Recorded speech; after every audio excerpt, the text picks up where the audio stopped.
안녕하십니까. Y타임스 논평의 주부길입니다. 논평 시작하기 전에 여러분께 부탁 말씀드리겠습니다. 요즘 우리 Y타임스 논평이 완전히 노란 딱지로 도배되고 있습니다. 올렸다 그러면 노란 딱지가 바로 붙습니다.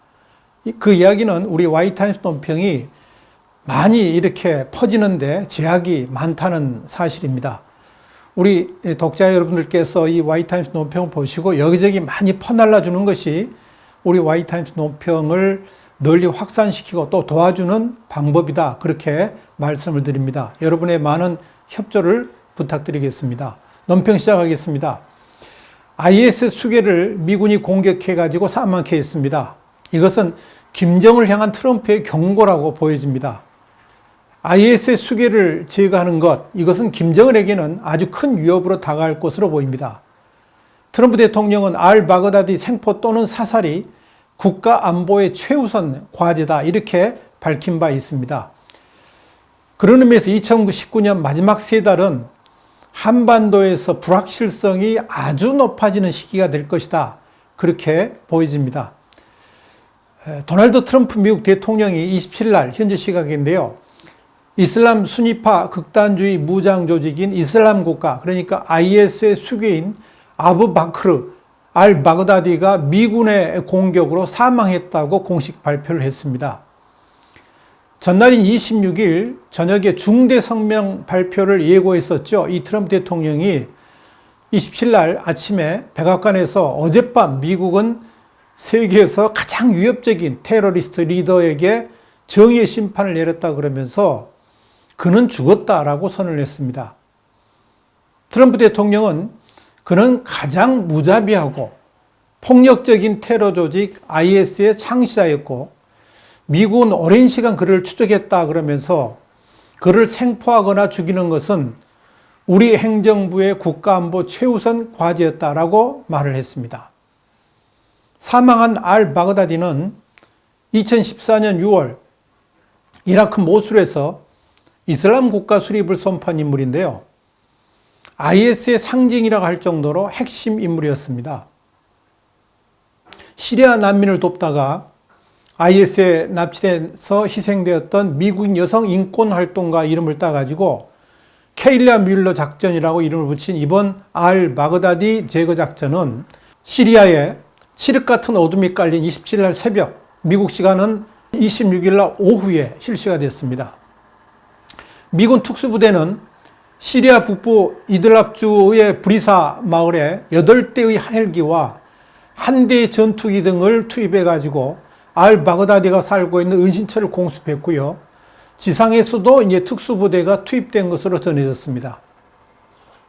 트럼프 대통령은 알-바그다디는 자살 폭탄 조끼를 터뜨려가지고 자녀 3명과 함께 사망했다라고 말했습니다. 알-바그다디 제거는 미국에도 아주 위험한 작전이었고 우리 작전 앞에서 그는 개처럼 겁쟁이처럼 울고 비명을 지르다가 죽었다라고 트럼프 대통령이 말을 했습니다. 트럼프 대통령은 1차 생물학적 감식을 통해서 사망한 인물이 알-바그다디임을 확인했다라고 말을 했습니다. 트럼프 대통령은 이 알-바그다디 제거 작전 상황을 마이크 펜스 부통령 그리고 마크 에스퍼 국방장관 등하고 같이 이 백악관의 상황실에서 지켜본 것으로 알려졌습니다. 이 알-바그다디의 소재지는 미국 중앙정보국 그러니까 CIA도 파악을 했고요. 미국과 함께 IX 격퇴전을 수행해온 시리아 민주군 그러니까 SDF라고 그러는데 이 시리아 민주군도 합동작전을 펼친 것으로 전해졌습니다. 알-바그다디는 그동안에 이라크 시리아 국경지대 같은 데서 은신하면서 지난 5년 동안 국제사회의 추적을 피해왔고요. 미 정보당국은 이 알-바그다디에게 2,500만 달러 그러니까 한 293억 원 정도에 달하는 현상금을 내걸고 추적을 해왔습니다. 그런데 우리가 여기서 눈여겨봐야 될 것은 이 IS의 수계 제거 작전이 북한 김정은에게는 어떤 의미로 다가올 것인가 하는 것입니다. 여기서 우리가 몇 가지를 먼저 좀 살펴볼 일이 있는데 IS 수계 알-바그다디에 대한 제거 작전을 펼치기 하루 전에 괌의 앤더슨 공군기지에서 출격한 미 공군 전략 폭격기 B-52H, 스트레이트 포트리스라고 그러는데요. 이 B-52H 2대하고 일본 오키나와의 가데나 공군기지에서 출격한 공중구비기 KC-135기, 그러니까 스트레스 탱커라고 부릅니다만은 이 KC-135 세대가 지난 25일 날 대한해협을 경유해 가지고 동해 상공을 비행한 것으로 확인이 됐습니다. 미국 공군의 B-52와 KC-135는 지난 3월 19일, 5월 22일, 9월 16일에도 앤더슨 기지를 발진해 가지고 러시아 캄차카 반도 인근 북태평양 상공까지 비행을 했습니다만은 그때는 이 대한해협 쪽이 아니라 일본 열도 동쪽으로 비행을 했습니다. 그런데 이번 비행은 이례적으로 한반도와 일본 열도 사이 대한해협을 지나 가지고 동해상에서 작전 비행을 했다는 거 아주 우리가 주목해 봐야 될 일입니다. 그렇다면 왜 하필 이 시점에 미군은 B-52를 동해안으로 보냈을까 하는 겁니다. 이 작전이 주는 의미가 그만큼 크다는 거죠.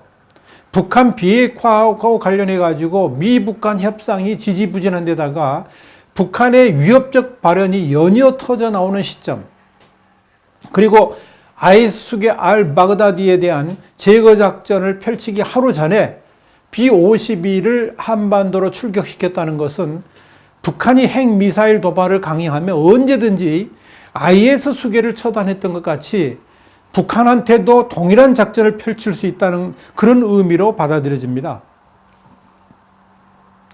최근 들어서 이 주한미군이 보여주는 행동 또한 예사롭지가 않습니다. 주한미군은 25일에도 이 로버트 에이브럼스 한미연합사령관 겸 주한미군 사령관이 지난 23일 날 펼쳐진 로드리게스 사격장, 그러니까 영평 사격장인데요. 이 로드리게스 사격장에서 실시된 대한민국 제5포병여단의 실사격 훈련을 참관했다라고 공개적으로 이렇게 드러낸 바 있습니다. 작년 9.19 남북 군사합의 이후에 미군이 전방지역 훈련 장면이라든지 사령관의 훈련 참관 사진을 공개한 것은 이번이 처음입니다. 주한미군은 같은 날 미 해안경비대 소속 경비함 스투레턴함이 지난달부터 이달 초순까지 서해에서 북한의 불법 환적과 관련된 초계 작전을 펼쳤다고 이렇게 밝히면서 사진까지 이렇게 공개를 했습니다. 로버트 버큰 미군 해군 참모차장도요, 25일 날 북한의 잠수함 발사 탄도미사일, 그러니까 SLBM 능력이 미국 본토에 직접적인 위협이 될 수 있다 그러면서 게임 체인저, 그러니까 판도를 완전히 바꿀 수 있는 그런 큰 우려가 된다라고 지적을 했습니다. 존 루드 미국 국방부 정책 담당 차관보도 북한 같은 이런 미사일 위협에 대해서 미사일 방어와 공격 기능을 통합한 종합적인 접근이 필요하다는 입장을 밝힌 바 있습니다. 그러니까 연달아서 지금 미군의 주요 안보 관계자들이 북한을 위협적인 상대라고 지금 언급을 하고 있는 거죠. 그런데 이런 군사 압박은 북한이 자초했다고 볼 수 있습니다. 미국이 이렇게 다양한 방법으로 북한을 압박하는 것은 사실상 북한이 자초했다 하는 이야기입니다. 북한의 최근 행태를 보면 핵 보유를 기정사실화하면서 일방적으로 미국을 몰아붙이는 행세입니다.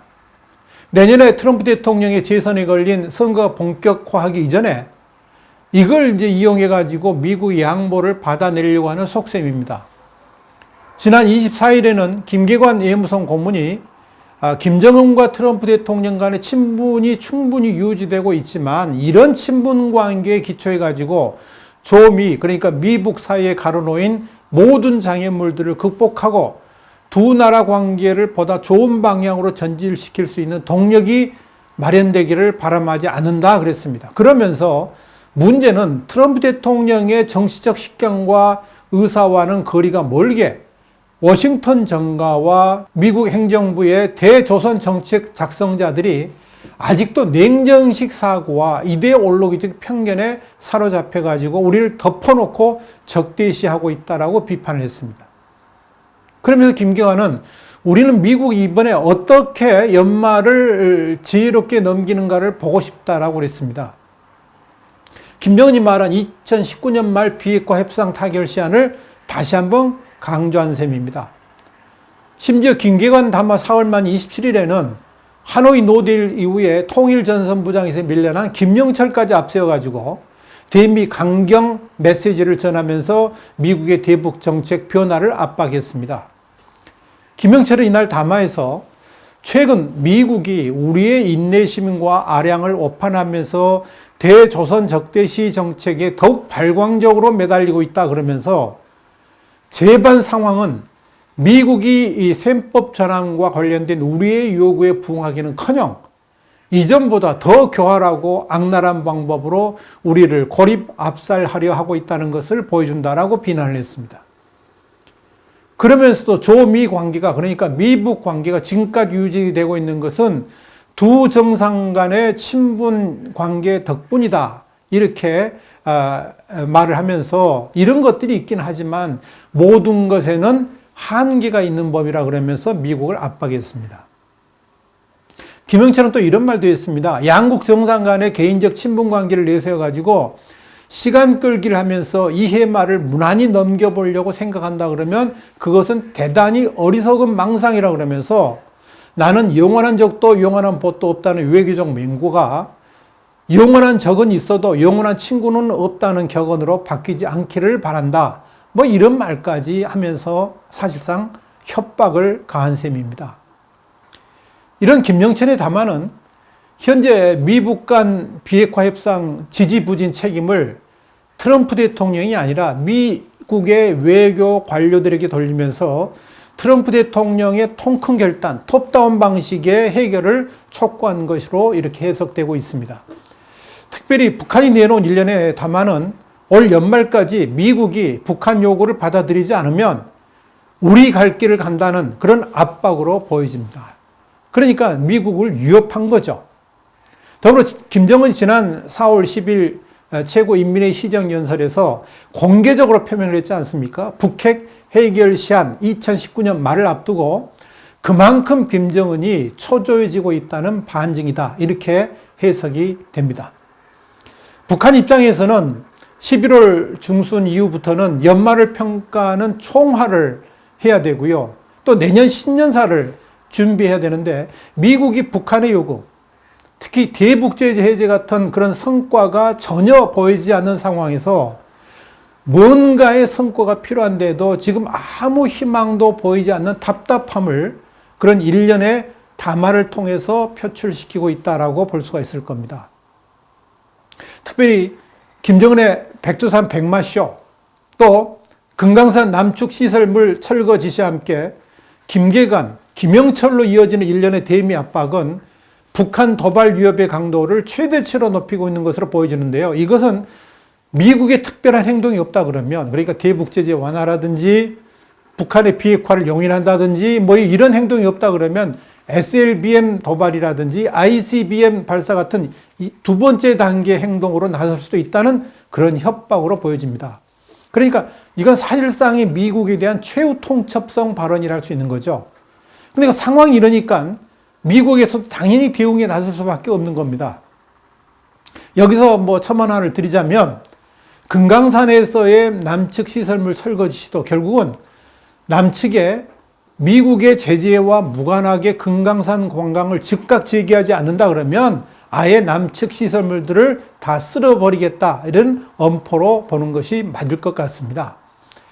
그런 의미에서 이 IS 수계의 죄건은 김정은에게는 큰 위협으로 다가갈 것으로 보입니다. 북한으로서는 미국에 대해 2019년 말까지 북한이 수용할 수 있는 새로운 셈법을 가져오지 않으면 언제든지 도발을 재개할 수 있다는 사실상의 최후 통첩성 발언을 한 상황에서 미국은 일단 B-52 비행으로 점잖게 응수를 한 셈이 되었고요. 더불어 이 IS 수계인 알바그다디의 제거 작전으로 김정은에게 경고한 것이나 다름없습니다. 이번 알바그다디 제거 작전을 설명하는 트럼프 대통령의 말을 주목할 필요가 있습니다. 들어보세요. 바로 이 말입니다. 그를 생포하거나 죽이는 것은 우리 행정부의 국가안보 최우선 과제다 하는 말입니다. 이 말을 유념해 볼 필요가 있다는 겁니다. 지금 미국의 외교안보 수뇌들이 일제히 북한의 위협을 들고 나서고 있고요. 특히 북한의 SLBM과 ICBM이 미국 본토의 안보에 직접적 위협이 되어 있다고 이렇게 경고하는 상황을 눈여겨볼 필요가 있다 하는 이야기입니다. 이 말은 결국 김정은의 북한이 미국의 국가안보 최우선 과제로 판단된다 그러면 언제든지 김정은 참수작전에 나설 수 있다는 것을 보여주는 것이라 이렇게 말씀드릴 수 있습니다. 그런 면에서 이번 IS 수계 알바그다디 제거 작전은 김정은을 움찔하게 만들었을 것으로 보여집니다. 그동안에 최근 들어서 이제 뭐 백두산, 금강산, 묘황산 이렇게 이어지는 대외적 활동들이 보여졌었는데 이번 알바그다디 제거 작전을 인해 가지고 김정은은 다시 당분간 잠수 모드로 돌아갈 가능성이 있습니다. 언제든지 자신에 대한 참수작전이 시행될 수 있을 것이라고 판단한다 그러면 어떻게 감히 대놓고 공개 활동을 할 수가 있겠습니까? 아주 거북스러울 겁니다. 그래서 당분간 대외적으로 공개 활동을 자제하지 않겠나 보여집니다. 이와 함께 공개적으로 거론하기는 어렵습니다만은 아직 제가 말할 단계가 아니라서 말씀 못 드립니다만은 미국의 핵심 정보통들이 대한반도 전략이 임박했다 하는 그런 발언들에 대해서 우리가 눈여겨볼 필요가 있습니다. 이래저래 2019년 마지막 3달은 한반도의 불확실성을 한껏 높여주는 시기가 될 것으로 보입니다. 그런 의미에서 문재인 정권도 옷깃을 여미고 자신을 돌보지 않는다 그러면 엄청난 위기로 닥쳐올 가능성도 크다는 것을 분명히 말씀드리고 싶습니다. 두고 볼 일입니다. 오늘 화이트하우스 논평은 IS 수계 알바그다디에 대해서 미군이 공격을 해가지고 죽음에 이르게 만들었는데 이것은 김정을 향한 트럼프의 경고라는 것입니다. 이 IS 수계 제거로 인해 가지고 김정은에게는 아주 큰 위협으로 이렇게 다가오지 않을까 이렇게 보여집니다. 그래서 당분간 대외 활동을 좀 중단하고 잔망을 하지 않겠나 이렇게 보여집니다. 트럼프 대통령이 했던 말, 알바그다디 생포 또한 사살이 국가안보의 최우선 과제였다는 말을 우리가 명심해 볼 필요가 있을 것으로 보입니다. 화이트타임스 논평이었습니다. 다음 시간에 다시 뵙겠습니다. 감사합니다.